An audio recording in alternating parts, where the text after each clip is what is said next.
Sebelum dimulai, jangan lupa di subscribe dulu ya guys, karena subscribe itu gratis.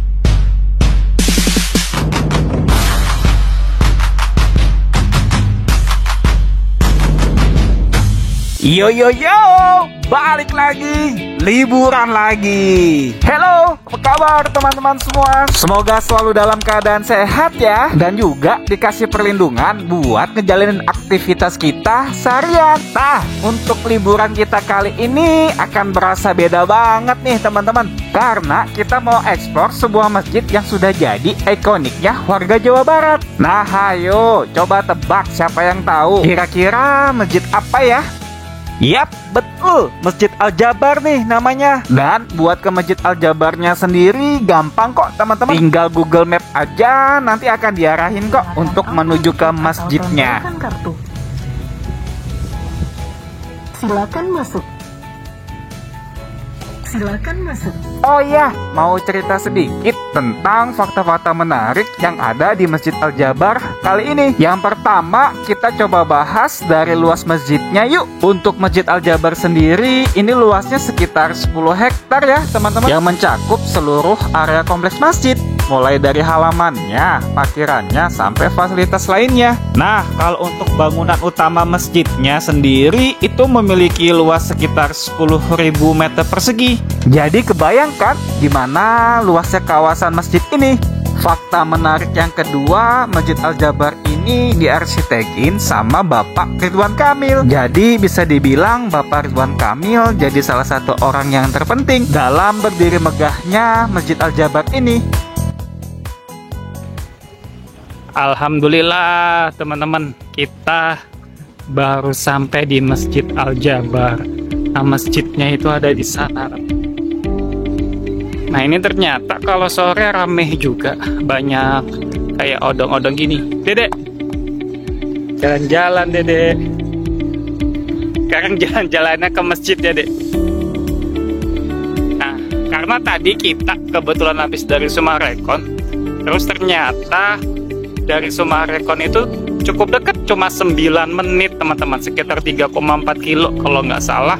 Tinggal search aja di Google Map, itu teman-teman bisa langsung menuju ke sini. Ke arah barat daya. Ayo.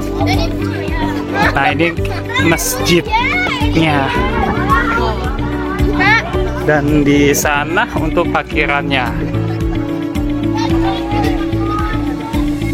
Lanjut, fakta menarik yang ketiga tentang pemilihan nama Masjid Al-Jabar nih. Nama Al-Jabar sendiri dipilih dari salah satu nama Asmaul Husna, yang secara harfiah nama Al-Jabar ini artinya yang maha memaksa atau yang maha kuasa. Fakta menarik yang keempat itu tentang desain futuristik namun unik. Jadi desain Masjid Al-Jabar ini berbeda sama masjid-masjid lainnya karena menggabungkan unsur modern, teknologi, dan tradisional, yang bikin nuansa di kawasan masjidnya terlihat sangat unik namun tetap elegan. Dedek. Nah, ternyata sebelum itu masuk teman-teman, ini ada Putar balik. air mancur. Apa ya namanya kayak gini? Air mancur bukan sih? Gak tahu apa namanya ini.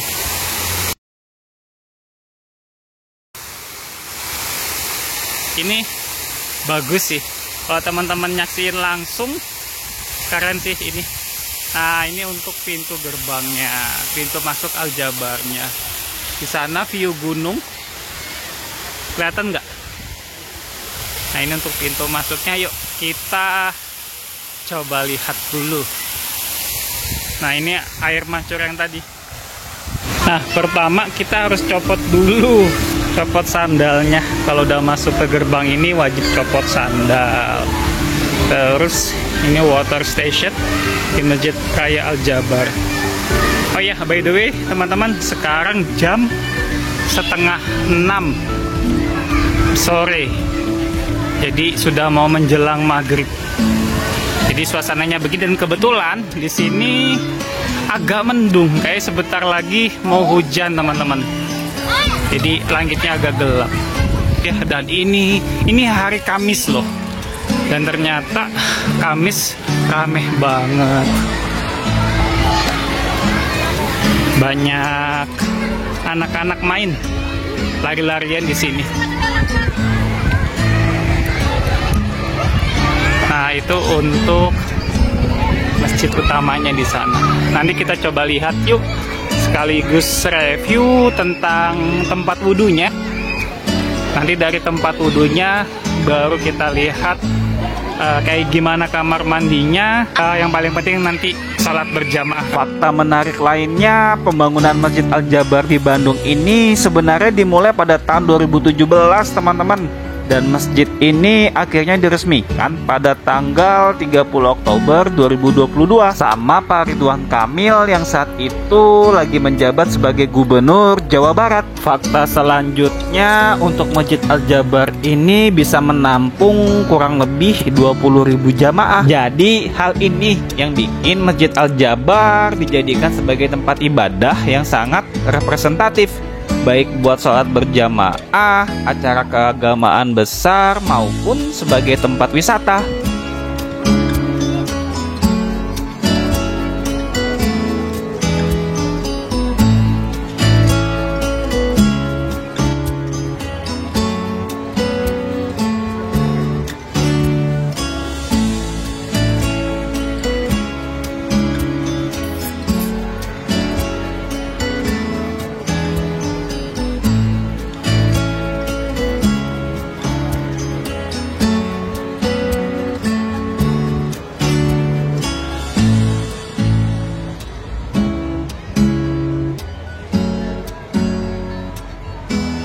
Oke teman-teman, kalau tadi di pintu masuk wanitanya, nah ini untuk pintu masuk jamaah pria. Jadi kalau teman-teman tempat wudhu pria, kamar mandi pria, nah masuknya dari sini. Nah di depannya ini tempat wudhunya teman-teman. Indah ya kalau sore gini menjelang maghrib, kelihatan banget indahnya. Masya Allah, ini masjid luar biasa banget. Jadi tahu kenapa masjid ini jadi kebanggaan masjid, khususnya untuk para warga Jawa Barat, teman-teman. Ternyata ya, kalau kita lihat dari sisi sebelah kanan. Nah, masjidnya sekarang kurang lebih 5 menit sebelum maghrib, lampu-lampunya sudah mulai dinyalain, teman-teman. Jadi situasinya atau kondisinya kurang lebih kayak begini. Nah di depan ini ada sejenis, ini pohon apa ya? Saya nggak tahu ini apa namanya. Tapi ini ngebuat kayak suasana Jazirah Arab nggak sih? Kayak pohon-pohon kayak gini banyak ditemuin di daerah sana, teman-teman.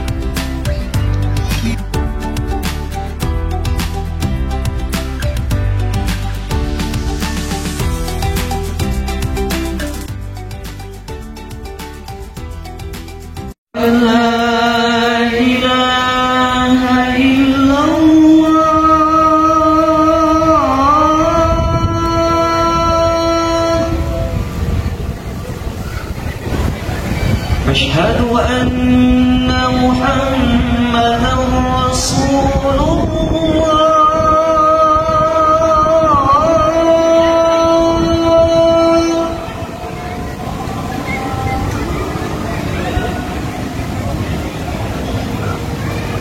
أشهد أن محمدا رسول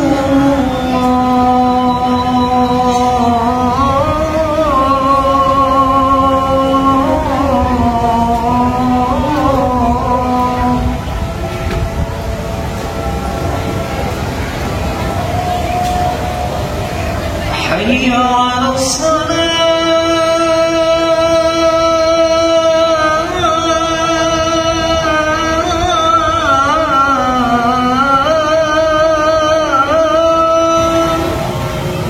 حي على الصلاة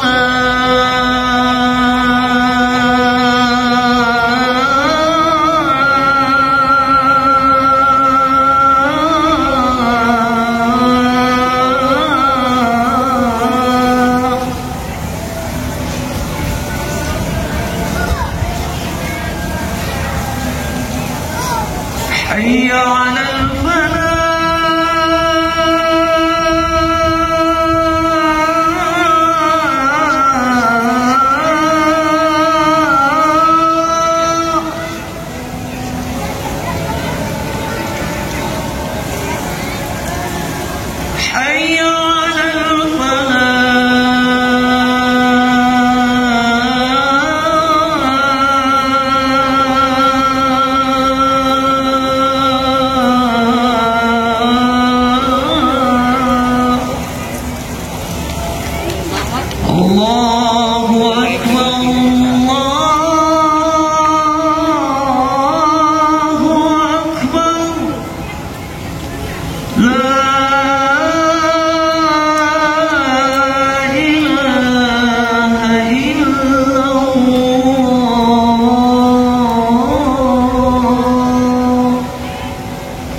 Nah, setelah kita dengerin azan, kita coba langsung masuk ke masjidnya yuk. Dan di depan kita, ini adalah tempat penitipan sandal atau sepatu. Untuk area wudhunya, ini di area basement teman-teman. Dan by the way, setelah saya amatin, tempat wudhu di Al-Jabar ini dibagi jadi dua bagian. Ada yang tadi di outdoor dan ada juga yang di area basement atau di bagian indoornya.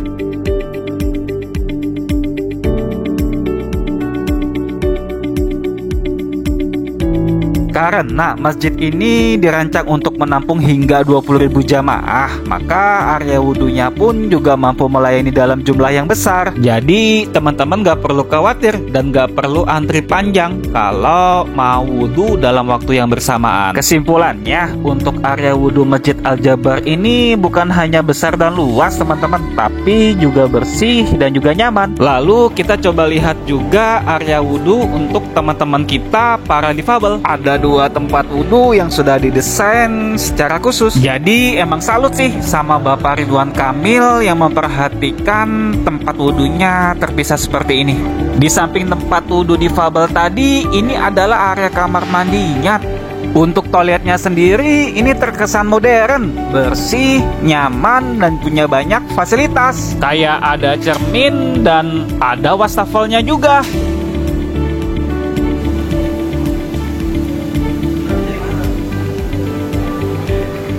Setelah kita review untuk area toiletnya sama tempat wudhu, kita langsung menuju ke dalam masjidnya nih teman-teman. Dan ada satu yang bikin menarik nih. Dan ternyata di sebelah kirinya ada kayak sejenis pameran-pameran gitu. Pas kita mendekat dan membaca informasi yang tertera di dalamnya, ternyata ini adalah pameran karya seni teman-teman.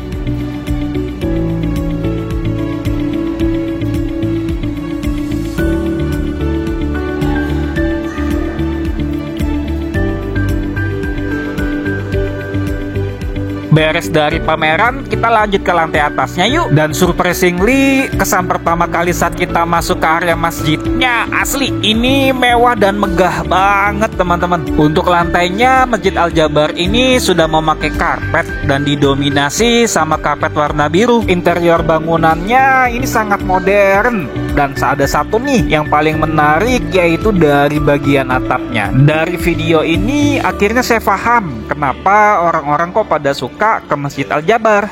Bahkan ada yang sampai berulang kali.